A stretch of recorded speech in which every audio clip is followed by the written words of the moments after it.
Hi, this is Representative Brady Brammer providing a weekly update at the legislative session. Three big things this week that I wanted to talk about: tax reform, shared pregnancy costs, as well as emergency powers. Tax reform. It's looking like we're increasing the amount of the tax cut from 80 million to just over 100 million, and that tax cut will include correcting the child tax exemption that we lost some of our benefit of that due to the Trump tax cuts. It will include removing the tax on Social Security, and it will include removing tax on certain veteran retirement benefits, which we believe will cause a lot more veterans to come into the state, which is a really big benefit to the state to get them to come here.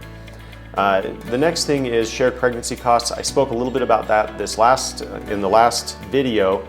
What that does is when a woman becomes pregnant, the biological father is responsible for half of the pregnancy costs. That's not currently required, and this would require that moving forward.